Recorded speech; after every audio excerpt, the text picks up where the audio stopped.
दर्शकवृन्द नमस्कार। तपाईं हेर्दै हुनुहुन्छ नेपाल टाइम्स अनलाइन टेलिभिजन। साथमा छु म रञ्जिता पोखरेल। जेनजी आन्दोलनमा हिंसात्मक दमन गरेको अभियोगमा पूर्व प्रधानमन्त्री केपी शर्मा ओली र तत्कालीन गृहमन्त्री रमेश लेखक आज बिहानै पक्राउ परेपछि नेपाली राजनीतिसँगै आम सर्वसाधारणमा समेत यसले तरङ्ग ल्याइदिएको छ। नेपालमा बिरलै हुने यस्ता घटनामा अहिले मिश्रित प्रतिक्रियाहरू आइरहेका छन्। एक थरीले नयाँ सरकार आउन साथ प्रतिशोध साध्यो भनिरहेका छन् भने अर्का थरी कानुनी राज्यको आभास मिलेको बताइरहेका छन्। कानुन सबैका लागि बराबर भएकाले आज पक्राउ परेका उच्च पदस्थ सहित भदौ 23 र 24 मा जो दोषी छन् ती सबैमाथि अनुसन्धान गर्नुपर्ने कतिपयले बताइरहेका छन्। यी सबका बीच आज बिहान पौने 6 बजे काठमाडौँ उपत्यका अपराध अनुसन्धान कार्यालयको टोलीले रमेश लेखकलाई पक्राउ गरेको हो। लेखक पक्राउ परेको करिब आधा घण्टापछि 6:10 बजे ओली पनि पक्राउ परेका हुन्। उनलाई पक्राउ गर्न काठमाडौँ उपत्यका अपराध अनुसन्धान कार्यालयका एसएसपी सन्तोष खड्का सहितको टोली पुगेको थियो।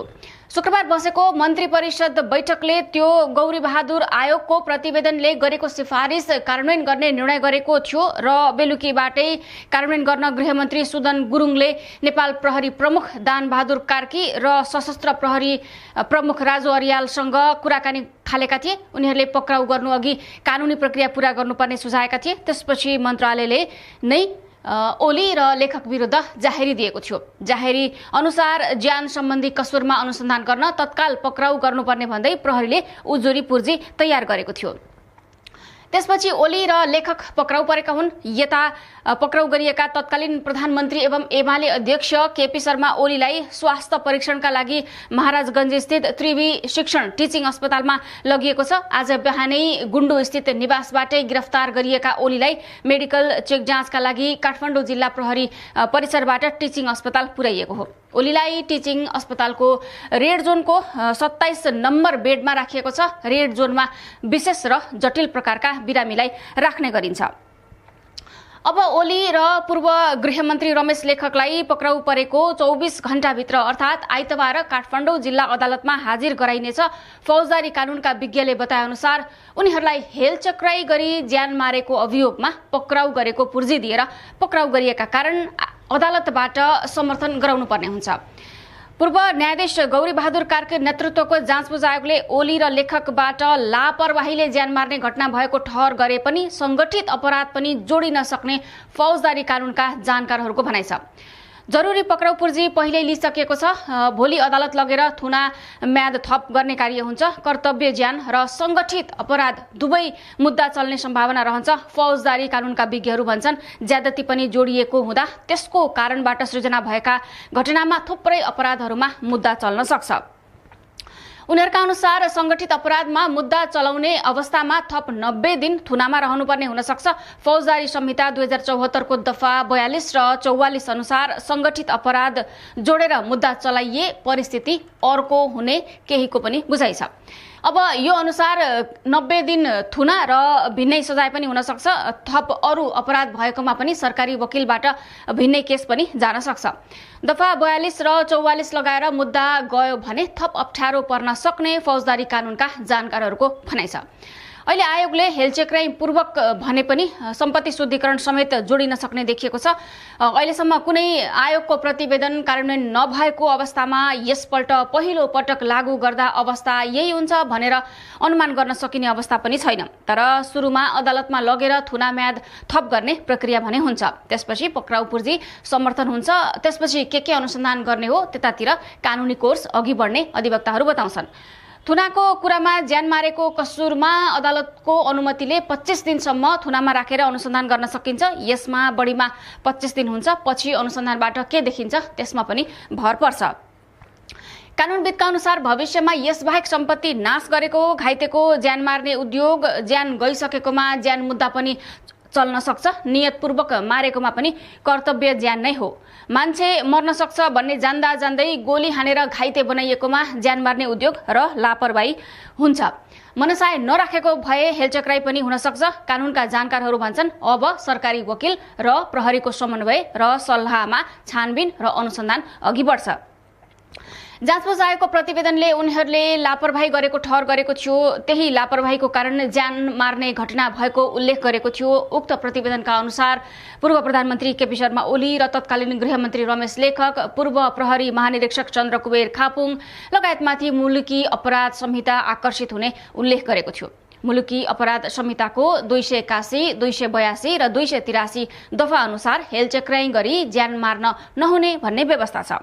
यस्तोमा 3 वर्षसम्म कैद र 30,000 रुपियाँसम्म जरिवाना हुन सक्छ। शुक्रबार मात्रै नवनियुक्त गृहमन्त्री सुदन गुरुङले पदबहाली गर्दै मातहतका कर्मचारी सुरक्षा निकायलाई भनेका थिए, मन्त्री परिषदबाट निर्णय भएपछि प्रतिवेदन कार्यान्वयन हुन्छ।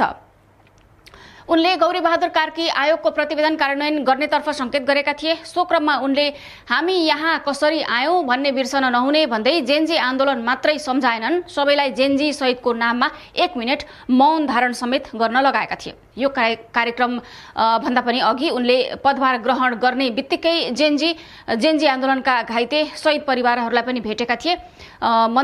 गृह मन्त्रालयमा पदभार र निर्देशन सकिए लगतै प्राइभेट नम्बर प्लेटको रातो कार आफै चलाएर उनी मन्त्री परिषद बैठकमा सहभागी हुन पुगेका थिए। सुदनले गृह मन्त्रालयमा संकेत गरे जस्तै मन्त्री परिषद बैठकले कार्की आयोगको प्रतिवेदन कार्यान्वयन गर्ने निर्णय गर्यो। सुरक्षाका निकायका हकमा भने थप अनुसन्धान गर्न समिति गठन गर्ने र अन्यको हकमा तत्काल कार्यान्वयन गर्ने निर्णय भएको सरकारका प्रवक्ता सस्मित पोखरेलले शुक्रबार जानकारी गराएका छन्।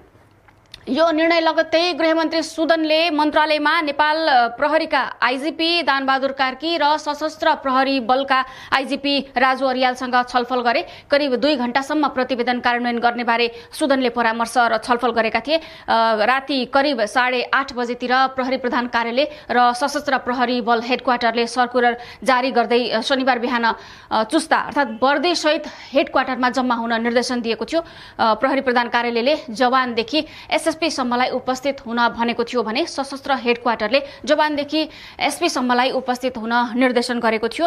यसबाहेक काठमाडौँ उपत्यका प्रहरीले पनि उपत्यकाका 3 जिल्लाहरू काठमाडौँ, ललितपुर र भक्तपुरका प्रहरीहरूलाई स्ट्यान्ड बाई रहन निर्देशन दिएको थियो। यो निर्देशनको केही बेरमा प्रहरी प्रधान कार्यालय नक्साल स्थित आइजिपी निवासमा फेरि छलफल सुरु भएको थियो, जहाँ गृहमन्त्री, गृह सचिव राजु कुमार श्रेष्ठ, नेपाल प्रहरीका आइजिपी दानबहादुर कार्की, सशस्त्र प्रहरी बलका आइजिपी राजु अरियाल, काठमाडौँ उपत्यका प्रहरी कार्यालय रानीपोखरीका एआइजी ईश्वर कार्की, शस्त्र एआइजी गणेश ठाडा मगर समेत सहभागी भएका थिए।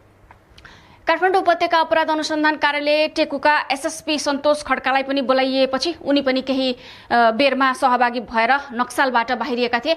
जसरी पनि प्रतिवेदन तत्काल कार्यान्वयन गर्न भन्दै गृहमन्त्री सुदनले सुरक्षा निकायलाई निर्देशन दिएका थिए। उच्च स्रोतका अनुसार सुरक्षा अधिकृतले भने अदालतबाट पुर्जी लिएर अघि बढ्न सुझाएका थिए, तर गृहमन्त्री सुदनले भने जसरी पनि तत्काल पक्राउ गर्नुपर्ने अडान राखेका थिए। त्यसपछि कानुनी परामर्शका लागि कानुन सचिव पाराश्वर ढुङ्गाना पनि प्रहरी हेडक्वार्टर पुगेका थिए।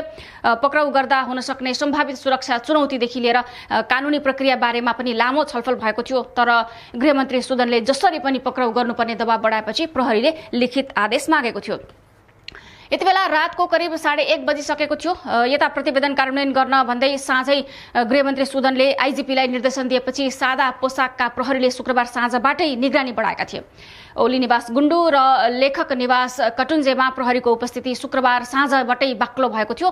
फिल्डमा खटिएका प्रहरी भने निर्देशन कुरेर बसेका थिए। अन्ततः लिखित आदेश आएपछि प्रहरी पक्राउका लागि अघि बढेको थियो। लिखित आदेश आएपछि 4:30 बजे बिहान ओलीलाई प्रहरीले पक्राउ पुर्जी थमाएको थियो। कुनै व्यक्तिलाई तत्काल पक्राउ नगरे भाग्न सक्ने वा अरू पनि कुनै क्षति हुन सक्ने देखिएमा प्रहरीले जरुरी पक्राउ पुर्जी दिएर समाउन सक्ने कानुनी प्रावधान छ। सोही अनुसार पक्राउ पुर्जी थमाइएको थियो। 2 बजे मात्रै ओली सुतेको भनेपछि प्रहरीले तत्कालै उनलाई पक्राउ गरेन। बिहान 6:10 बजे भने ओली पक्राउ परे। यता ओली लेखक पक्राउलाई प्रतिशोधपूर्ण भन्दै एमालेले आन्दोलन गर्नेसम्मको तयारी गरिसकेको छ। अन्य कतिपय व्यक्तिले पनि यसलाई प्रतिशोधपूर्ण भनेका छन्। सुरक्षा अधिकृतहरूका अनुसार ज्यान सम्बन्धी कसुरको अनुसन्धानमा पूर्व प्रधानमन्त्री तहका व्यक्तिलाई पक्राउ गरिएको यो पहिलो घटना हो। जाँचबुझ आयोगको प्रतिवेदनमा 23 भदौमा गोली प्रहारबाट केहीको मृत्यु भइसकेपछि पनि गोली रोक्नतिर तत्कालीन प्रधानमन्त्री ओली लगायत कुनै पनि पदाधिकारी अग्रसर नभई लापरवाहीपूर्ण र हेलचक्राइपूर्ण क्रियाकलाप र व्यवहार गरेको भनिएको छ। त्यही कारणले नै अत्यधिक मानवीय क्षति हुन गयो प्रतिवेदनमा भनिएको छ। कर्फ्यू लाग्नुभन्दा अघिबाट 4 घण्टासम्म गोली चल्दा समेत तत्कालीन पदाधिकारीले नरोकेको भनिएको छ। प्रतिवेदनमा भनिएको छ गृह प्रशासन, सुरक्षा निकायका प्रमुखहरू र समग्रमा शान्ति सुरक्षाको सम्पूर्ण दायित्व भएका गृहमन्त्री रमेश लेखक र देशका कार्यकारिणी प्रमुख रहेका प्रधानमन्त्री केपी शर्मा ओलीले 23 भदौको दिउँसो नै बढी मानवीय क्षति रोक्नेतिर कुनै पहलको प्रयास समेत गरेको देखिएन। गोली चलाउने काम रोक्नेतिर प्रयास नगरी उनीहरूको लापरवाहीपूर्ण कार्यका कारण किशोर किशोरीहरूको ज्यान गएको देखिएको प्रतिवेदनमा भनिएको छ। यता अध्यक्ष केपी शर्मा ओली पक्राउ परेपछि एमाले सचिवालय बैठकमा छलफल गर्दैछ। यसबीच महासचिव शंकर पोखरेलले ओलीलाई तत्काल रिहा गर्न माग गरेका छन्। सामाजिक सञ्जालमा पक्राउको विरोध गर्दै उनले सरकारको यो कदम पूर्वाग्रह र प्रतिशोधपूर्ण रहेको आरोप समेत लगाएका छन्। साथै उनले यो प्रतिशोधको मूल्य धेरै महँगो पर्ने पनि चेतावनी दिएका छन्। उनले भनेका छन् पूर्वाग्रह र प्रतिशोधको मूल्य धेरै महँगो हुन्छ, जिम्मेवार बन, अविलम्ब रिहा गर। यता वरिष्ठ अधिवक्ता टीकाराम भट्टराईले पूर्व प्रधानमन्त्री केपी शर्मा ओली र पूर्व गृहमन्त्री रमेश लेखकलाई पक्राउ गरिएको विरुद्ध सर्वोच्च अदालत जाने बताएका छन्। पक्राउ पर्नु पहिले ओलीले वरिष्ठ अधिवक्ता भट्टराई लगायतका कानून व्यवसायीहरूसँग छलफल गरेका थिए। ओलीले कानूनी लडाईँ लड्ने हो, तयारी गर्नुहोस् भन्नुभएको छ। भट्टराईले भने भ्याएसम्म भोलि नै ओली र लेखकको तर्फबाट बन्दी प्रत्यक्षकरणको मुद्दा लिएर सर्वोच्च अदालत जान्छौं। यता गृहमन्त्री सुदन गुरुङले भने कानूनभन्दा माथि कोही पनि नभएको र कसैमाथि प्रतिशोध नसाधिएको बताएका छन्। ओली र लेखकलाई पक्राउ गरेपछि सामाजिक सञ्जाल मार्फत यसबारे उनले प्रतिक्रिया दिएका हुन्। बाचा नै हो, कानूनभन्दा माथि कोही छैन, गुरुङले लेखेका छन्। पूर्व प्रधानमन्त्री केपी शर्मा ओली र निवर्तमान गृहमन्त्री रमेश लेखकलाई नियन्त्रणमा लिएका छौं। यो कसैप्रति प्रतिशोध होइन, केवल न्यायको सुरुवात हो। उनले अब देशले नयाँ दिशा लिने समेत विश्वास व्यक्त गरेका छन्। गुरुङले लेखेका छन्, मलाई विश्वास छ अब देशले नयाँ दिशा लिनेछ। यता नेपाली कांग्रेसले भने ओली र लेखक पक्राउबारे समीक्षा गर्ने बताएको छ। नवनिर्वाचित सांसदहरूका लागि आयोजना गर्न लागेको संसदीय सचेतना कार्यक्रममा ओली र लेखक पक्राउबारे समीक्षा गर्ने भएको हो। जेनजी आन्दोलनमा दोषी रहेको आरोपमा सरकारले ओली र लेखकलाई पक्राउ गरेको बारे प्रारम्भिक धारणा समेत सार्वजनिक नगरेको कांग्रेसले संसदीय सचेतना कार्यक्रममा समीक्षा गर्ने एक पदाधिकारीले जानकारी दिए। आज पार्टी कार्यालयमा संसदीय सचेतना कार्यक्रम छ, त्यहाँ हामीहरूको भेट हुन्छ। उनले भने समग्र स्थितिको समीक्षा गरेर धारणा सार्वजनिक गर्छौं।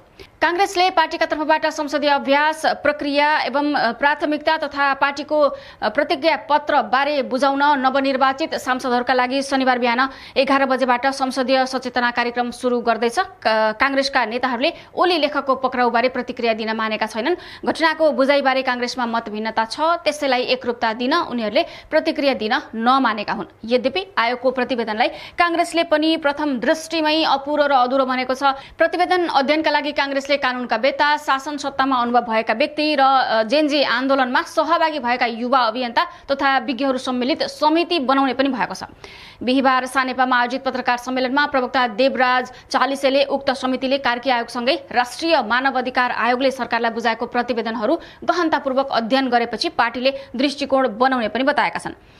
यता पक्राउ परेका पूर्व गृहमन्त्री रमेश लेखकले भने आफूमाथि राजनैतिक प्रतिशोध साँधिएको बताएका छन्। पक्राउपछि सञ्चारकर्मीहरूसँग कुरा गर्दै लेखकले सरकारले पूर्वाग्रहपूर्ण ढंगले प्रतिशोध साध्न पक्राउ गरेको प्रतिक्रिया दिएका हुन्। उनले यस विरुद्ध आफू राजनैतिक र कानूनी लडाईँमा जाने पनि बताएका छन्। उनले भनेका छन्, सरकारको यो राजनैतिक प्रतिशोध हो, पूर्ण रूपमा पूर्वाग्रह हो। यस विरुद्ध राजनैतिक र कानूनी लडाईँ लड्छु। यता ओली र लेखकलाई महाराजगञ्ज स्थित प्रहरीको 2 नम्बर गढमा राखिने भएको छ। स्वास्थ्य परीक्षण पश्चात ओलीलाई 2 नम्बर गढमा लगिने बताइएको छ। लेखकलाई भने यसअघि नै पुर्याइसकिएको छ। यसबारे हामी फेरि पनि थप अपडेटका साथ उपस्थित हुने नै छौं। नेपाल टाइम्स हेर्दै गर्नुहोला।